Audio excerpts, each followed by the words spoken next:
আমার মুসলমান ভাইরা, এবার কাফিররা আরো আগান্বিত হয়ে গেল। হযরত খুবাইব রাদিয়াল্লাহু তাআলা ডান হাতের মধ্যে তরবারি দিয়ে একটা কোপ দিয়ে ডান হাতটা বিচ্ছিন্ন করে দেওয়া হলো, এবার বাম হাতটা বিচ্ছিন্ন করে দেওয়া হলো। এবার একজন কাফির তরবারি নিয়ে এসে হযরত খুবাইব রাদিয়াল্লাহু তাআলার বুকের মধ্যে তরবারিটা ঢুকায় দিল। আমার মুসলমান ভাইরা, হযরত খুবাইবের বুকের মধ্যে যখন তরবারিটা ঢুকিয়ে দেওয়া হয়েছে, আল্লাহর নবীজির মসজিদে নববীর মধ্যে সাহাবায়ে কিরামদেরকে আলোচনা করতেছিলেন।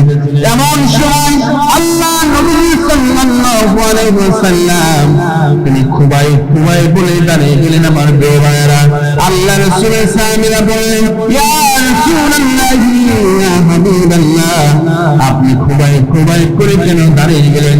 আল্লাহ নবী বললেন, আমার খুবাইবকে কাফিররা হত্যা করে ফেলেছে, আমি যেটা দেখি তোমরা সেইটা দেখো না। আমার খুবাইবকে শহীদ করে দেওয়া হয়েছে, আর আমি দেখতে পারলাম আমার খুবাইব শহীদ হওয়ার সঙ্গে সঙ্গে জান্নাতের সবুজ পাখি হয়ে ওই জান্নাতের মধ্যে আমার খুবাইব উঠতেছে। বলে বলেন সুবহানাল্লাহ। এজন্য প্রিয় ভাইরা, আল্লাহকে রব বলে মেনে নিন, আল্লাহকে আইনদাতা বিধানদাতা হিসেবে মেনে নিন। আমাদের উপরে যতই নির্যাতন আসবে, আমাদের উপরে যতই জুলুম আসবে, আমাদের উপরে যতই নির্যাতন আর জুলুম আসুক না কেন, আমরা আল্লাহকে রব বলে মেনেছি।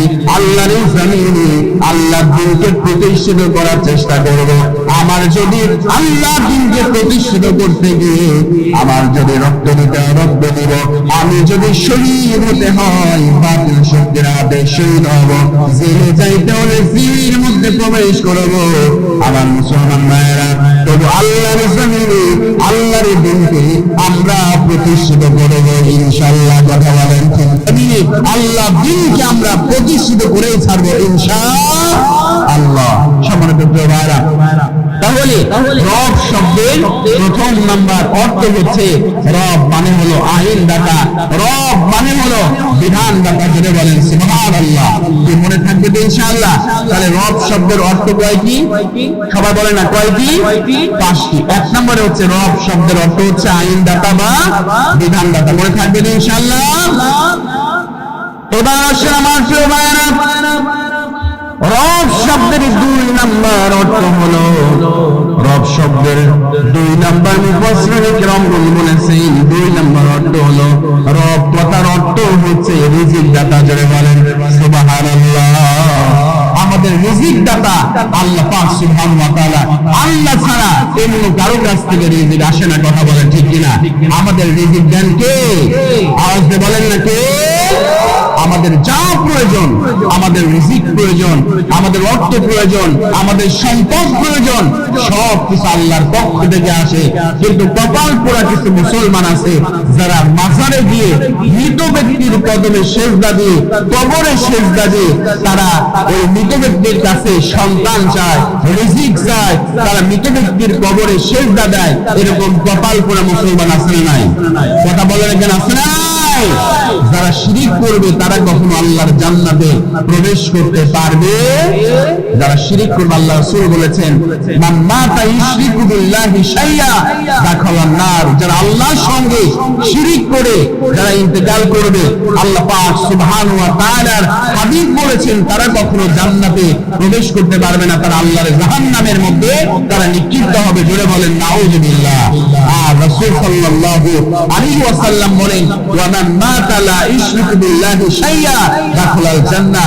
আল্লাহ রাসূল বললেন, যদি কেউ আল্লাহর সঙ্গে শিরিক না করে ইন্তেকাল করে, আল্লাহ পাক সুবহানাহু ওয়া তাআলা চাইলে তার জীবনের সব গুনাহগুলোকে maaf করে আল্লাহ পাক রব্বুল আলামিন তাকে জান্নাত দিয়ে দিবেন। জোরে বলেন সুবহানাল্লাহ। তাহলে রব শব্দের 2 নম্বর অর্থ হচ্ছে রিজিক দাতা। সবাই বলে রব শব্দের 2 নম্বর অর্থ কি?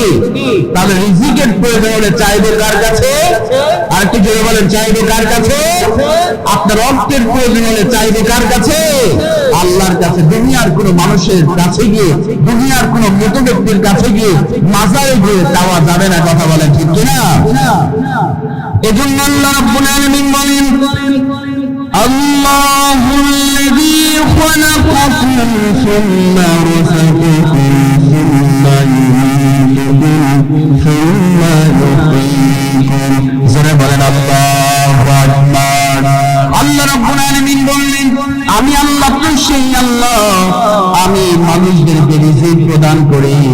আমি আল্লাহ হলাম সেই আল্লাহ, আমি আল্লাহ মানুষদেরকে জীবন দান করি, আমি আল্লাহ হলাম সেই আল্লাহ, আমি আবার মানুষদেরকে মৃত্যু দান করি। তার মানে জন্ম মৃত্যু আর রিজিক দেওয়ার মালিক একজন। আওয়াজ দিয়ে বলেন তো প্রিয় ভাইরা তিনি কে? তিনি হচ্ছেন আল্লাহ পাক সুবহানাহু ওয়া তাআলা। তাহলে 2 নম্বর আমাদেরকে মানতে হবে, রব বলে আল্লাহকে স্বীকার করে নিয়েছি, আল্লাহ রিজিকদাতা হিসেবে আমাদের জন্য যথেষ্ট। জোরে বলেন সুবহানাল্লাহ। আমার মুসলমান ভাইরা, এবার রব শব্দের 3 নম্বর অর্থ হলো, রব মানে হলো সৃষ্টিকর্তা। তার মানে পৃথিবীতে যা কিছু আছে আমি আপনাকে সৃষ্টি করেছেন একজন। আওয়াজ দিয়ে বলেন তো তিনি কে? এজন্য রব্বুল আলামিন বলেন, আল্লাহুল খালিকুল বারিউল মুসাউওয়িরু লাহুল আসমাউল হুসনা। আল্লাহ রাব্বুল আলামিন বলেন, বান্দারে আমি আল্লাহ তোমাকে সৃষ্টি করলাম, আমি আল্লাহ তোমার সুন্দর একটা অবয়ব দান করলাম, আর আমি আল্লাহ রাব্বুল আলামিন তোমাদেরকে মানুষদেরকে আমি সব থেকে সুন্দর করে আমি সৃষ্টি করেছি। জোরে বলেন সুবহানাল্লাহ। আল্লাহ পাক বলেন, লাকাদ খলাকনাল ইনসানা ফি আহসানি তাকওয়িম। আমি মানুষকে সৃষ্টি করেছি সব থেকে সুন্দর করে। আল্লাহ ইসমে তাফজিলের সিগা এখানে ব্যবহার করেছে। আল্লাহ বলছে মানুষের থেকে এত সুন্দর কোন প্রাণী, কোন মাখলুকাত আমি আল্লাহ সৃষ্টি করে নাই। জোরে বলেন সুবহানাল্লাহ।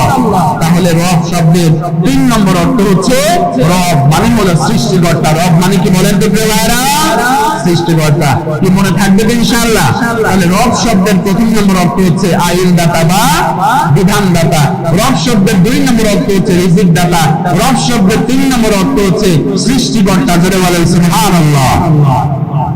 আমার প্রিয় ভাইরা, রব শব্দের 4 নম্বর অর্থ হলো অভিভাবক। কারণ এই পৃথিবীতে আমাদের অভিভাবক হলেন একজন। আওয়াজ দিয়ে বলেন তো তিনি কে?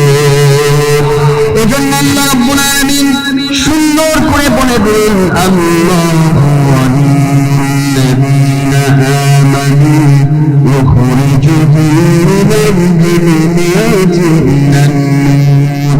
আল্লাহ রাব্বুল আলামিন বললেন, বান্দারে শুনে নাও, আমি আল্লাহ রাব্বুল আলামিন হলাম তোমাদের অভিভাবক।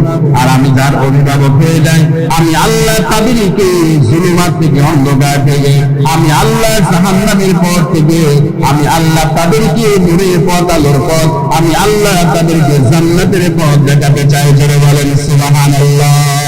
আমার প্রিয় ভাইরা, তার মানে রব শব্দের 4 নম্বর অর্থ হলো অভিভাবক, আর রব শব্দের 5 নম্বর অর্থ হলো প্রতিপালক। আল্লাহ পাক রব্বুল আলামিন সূরা ফাতিহার প্রথমেই বলে দিলেন, আলহামদুলিল্লাহি রাব্বিল আলামিন। আল্লাহ পাক রব্বুল আলামিন শুরুতেই সুন্দর করে বলে দিলেন, সমস্ত প্রশংসা সেই আল্লাহর যিনি আসমান এবং জমিনের প্রতিপালক। জোরে বলেন সুবহানাল্লাহ। আল্লাহ রাব্বুল আলামিন বলেছেন, এই 5টি অর্থ যারা মানবে, 1 নম্বরে আইনদাতা হিসেবে আল্লাহ আমার জন্য যথেষ্ট, 2 নম্বরে রিজিকদাতা হিসেবে আল্লাহ আমার জন্য যথেষ্ট, 3 নম্বরে সৃষ্টিকর্তা হিসেবে আল্লাহ আমার জন্য যথেষ্ট, 4 নম্বরে অভিভাবক হিসেবে আল্লাহ আমার জন্য যথেষ্ট, 5 নম্বরে প্রতিপালক হিসেবে আল্লাহ আমার জন্য যথেষ্ট। আমার মুসলমান ভাইয়েরা, এই 5টা অর্থ যারা মেনে নিবে, আল্লাহ পাক রব্বুল আলামিন এবার তাদের জন্য খুশির খবর আল্লাহ পাক দান করলেন। আল্লাহ রব্বুল আলামিন বললেন, তাতানাজ্জালু আলাইহিমুল মালায়েকা। আমি আল্লাহ তাদের জন্য 5 জায়গায় রহমতের ফেরেশতা নাযিল করব। বলেন সুবহানাল্লাহ। তাহলে 5টি অর্থ মানলে আল্লাহ কয় জায়গায় রহমতের ফেরেশতা নাযিল করবে? কথা বলে না, কয় জায়গায়? কি মনে থাকবে তো ইনশাআল্লাহ? আরেকটু জোরে বলেন না, কয় জায়গায়? 5 জায়গায়। 5টি অর্থ মানলে আল্লাহ পাক সুবহানাহু ওয়া তাআলা 5 জায়গায় রহমতের ফেরেশতা নাযিল করবে। জোরে বলেন আল্লাহু আকবার। কে যারা রব বলে মেনে নেবে, এই 5টি অর্থ যারা মেনে নেবে, আল্লাহ পাক 5 জায়গায় তাদের জন্য রহমতের ফেরেশতা নাযিল করবে। ও মুসলমান ভাইরা, 1 নাম্বার হলো মৃত্যুর যখন আমাদের হয়ে যাবে, মৃত্যুর সময় আল্লাহ পাক রব্বুল আলামিন রহমতের ফেরেশতা নাযিল করবে। জোরে বলেন সুবহানাল্লাহ। কারণ হলো যারা বদকার, যারা ভালো মানুষ নয়, যারা আল্লাহকে রব বলে স্বীকার করে নাই, ও আমার প্রিয়রা, তাদের উপরে মৃত্যুটা খুব খারাপ অবস্থা, ভয়ঙ্কর অবস্থায় মালাকুল মউত তাদের কাছে চলে আসবে। কথা বলেন ঠিক কিনা? আর যারা এই 5টি অস্ত্র যারা মেনে নিয়েছে, মৃত্যুর সময় আল্লাহ পাক রব্বুল আলামিন তাদের জন্য রহমতের ফেরেশতা আল্লাহ পাক রব্বুল আলামিন নাযিল করবে। জোরে বলেন সুবহানাল্লাহ। এজন্য 1 নম্বরে মৃত্যুর সময় রহমতের ফেরেশতা নাযিল করবেন। 2 নম্বরে রব্বুল আলামিন তাদের কবরের মধ্যে রহমতের ফেরেশতা নাযিল করবে।